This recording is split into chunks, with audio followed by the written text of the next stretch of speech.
Hi guys, welcome back to Vintology by Lola. It is time to do my little weekly tutorial. Even though I missed last week, I thought let's do one this week, right? Let's try to get back on track.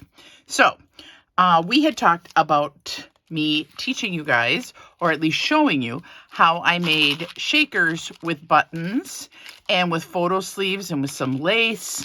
And I had talked a little bit, I think, that I was going to try to do some backing. Well, I did. I used some coffee dyed paper. And so here are a couple of them. Here's one without coffee dyed paper. Here's one with coffee dyed paper. Now, you're not going to be able to write a lot because obviously the buttons make it kind of bumpy. But if you wanted to put a picture back here or you wanted to use stickers, whatever, I just thought it was a nice option. The other thing that I had said too was that it would work perfect. Let me see if I can grab something here. That's what I was working on. So it just works perfect to stick it in a pocket. And what I did was I make sure I'm in film here. Slide it, all the buttons one way, and then you just stick it down, and then you can put it in. And it works really well in a pocket. And it's just something pretty, right? It just looks pretty on there. At least that's what I think. I think it looks pretty. So that was something that I had talked about last time or the time before. So let's just get right into it because I know my videos get really long. Okay, so here's a couple other examples.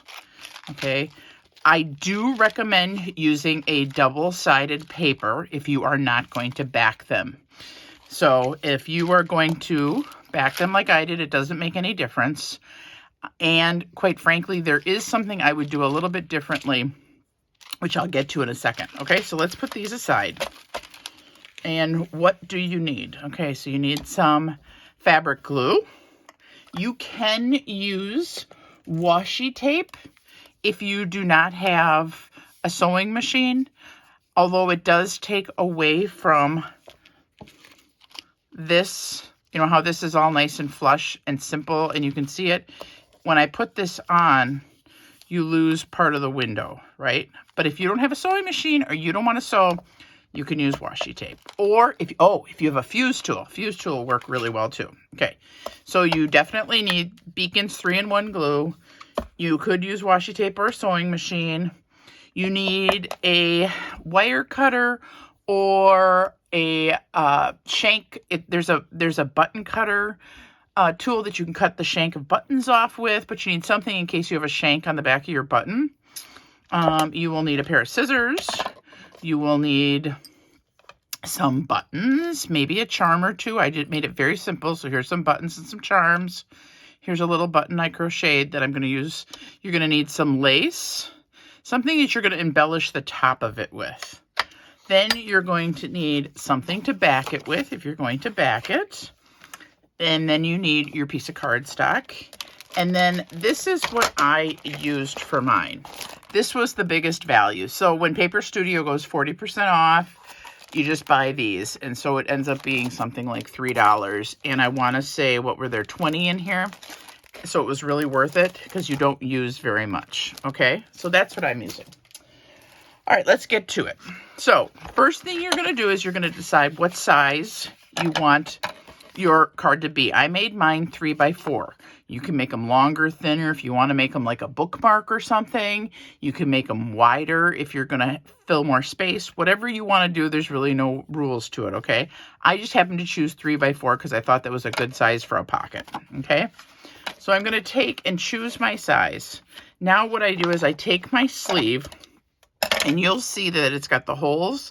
It's got, the only thing I can say is that it's like the fuse tool. It's fused here, fused here. It's got 3 lines. I cut off right at this line with the holes. Now, of course, you can leave the holes if you want to use the holes in a 3-ring. Or you're going to attach it to a book like that. That would be perfect, but I'm not going to. So that's all I cut now. Then what I do is I decide the front and the back. Well, I like this as the front, but man, that's kind of busy, right? And I don't like that. Well, we're going to try this as the front, okay? So I slide it all the way down here, right? And usually what I do is I will take another piece. So let's just pretend this is another piece. and I will slide this in here, right? And then if you want, you could slide another one horizontally, and you could fill this whole thing up. I usually only do 2 at a time, okay? So then what I do is I just rough cut it, right? So I'm just gonna rough cut it. This I save, obviously, for more. And I have these 2. Now, this one's already done, so I'm gonna take this out here. So I then go, and you could do it this way too. You could just do 1 and then do this, right? Now, even though this is sealed here and this is sealed down here, I still go around the whole thing, but do not go over the top because that's where we're gonna stick our buttons. So hang tight, look at this pretty one and this pretty one, and I'm just gonna turn to my sewing machine and I'm gonna quick sew it, okay?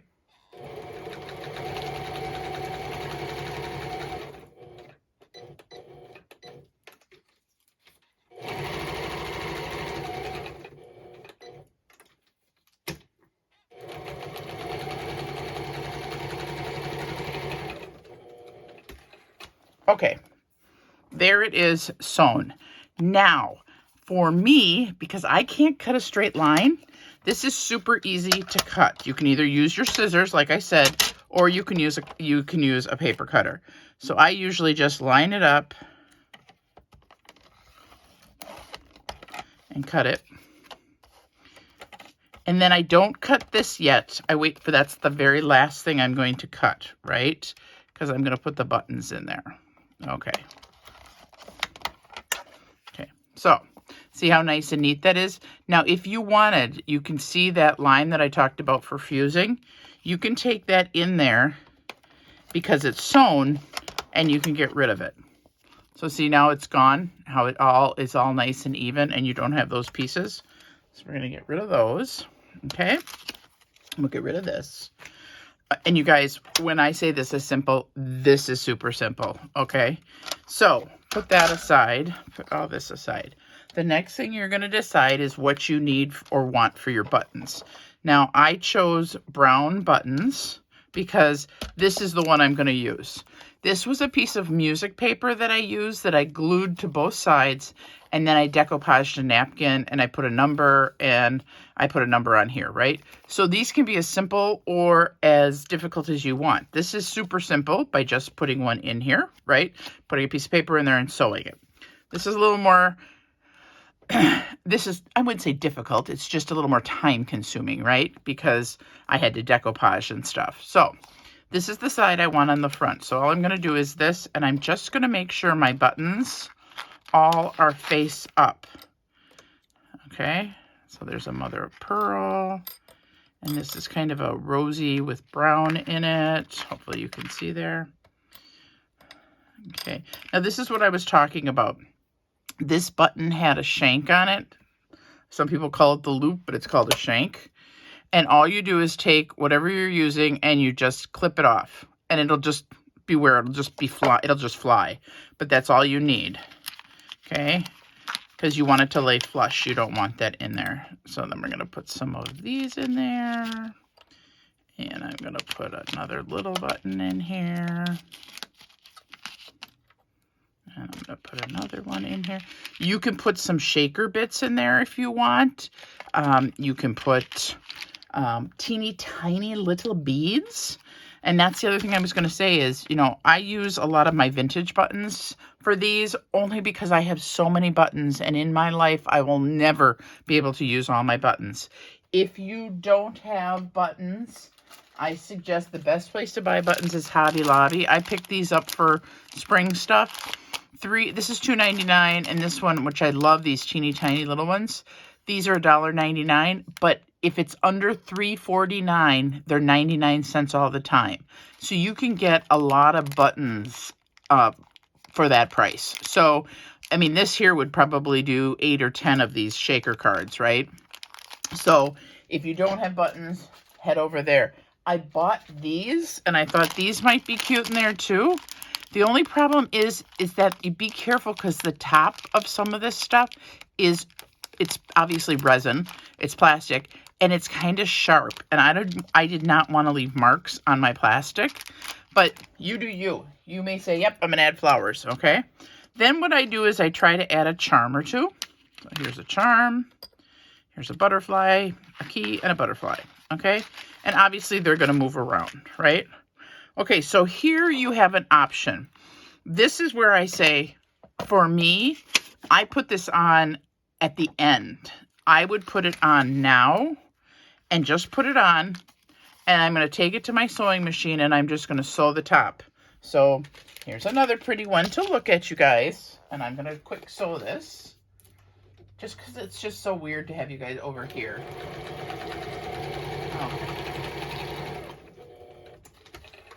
Okay, so see, it's like this, right? And it doesn't make any difference because there's no pattern, so it doesn't need to be perfectly straight. This is where you're going to trim now. Well, actually, that's not true.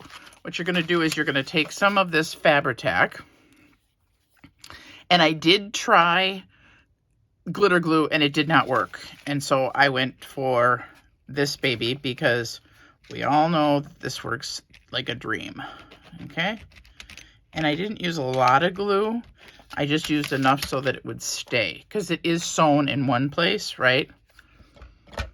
So just put this, make sure it's all nice and neat, right? And now I'll trim it. And because I have those straight lines to follow because I used a cutter, it's not that big of a deal, okay? There you go. And it was just a little variation from just the shaker, the sequins, to make something a little bit different, right? Okay, so now you can write on the back of that. So now you decide on your laces and your trim and what you're going to put on. I am going to put on, I already knew I was going to put some brown at the top. So I had just zigzag stitched a little bit of a ruffle. And for me, I always put it on and cut it afterwards because for some reason when I try to cut it first, it always is too short. So I have learned the hard way to put it on first and then cut later. Okay, so there's that, right? Now again, you could do this on the sewing machine. I just chose to glue it because there wasn't that much to it and I had already sewn it once, right? You can put it way at the top, and you can use a wider lace if you want it to hang off the top, or you can use a smaller lace like I am here. Just depends on what your taste is. Now I want to put a secondary lace on it, but before I put that on it, I thought it'd be kind of fun because this has browns, golds, and off-white in it. Just put a little sparkle in it. So I'm just going to put a little bit of this pretty eyelash yarn on it. Okay. And just like that, right? And then my last piece is going to just be this piece of lace. And so I'm going to try to get those up there. And I'm just going to put dots of glue on here. Okay. Make sure I have it on the right side here. Okay. There we go. Sometimes these old laces, it's so hard to tell which is the front and which is the back, at least for me. Okay, and you can see that I tried to get some of the gold flecks there and even a little down there. Okay. Now, I like something as my focal point. So here I put a Timmy charm. Here I did some sequin beads. Here I did a Timmy number. Here I did a flower. For this one, I crocheted this button. I don't even know when. And I thought, that is perfect. So I'm going to put that right there on that. It doesn't show up as much as some of my other things. It doesn't have a high contrast, but I'm okay with that because I do love all of the browns together. That is kind of one of my things. I love browns. Okay, just like that. And then I'm going to put it right there. And then I'm going to take this and I'm just going to trim it off.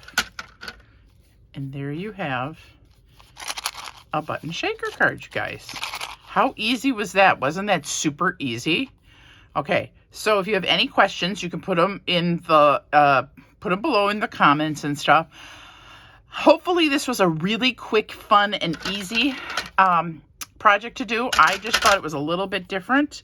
Next project I want to do is really something more for Happy Mail or for something you would do in your craft room. And that's all I'm going to say. I'm not going to show you a teaser because I'm pretty excited about this because I've been doing this for years when I send Happy Mail. So it will be fun. If you've gotten Happy Mail from me, you may know what I'm going to do. But if you don't or you haven't, you know what? You'll have to come back next week and see. So I appreciate you stopping by. Hope you guys are having a great week, and I hope that everyone has a blessed Easter and you get to share it with your loved ones. Until next time, people, peace out.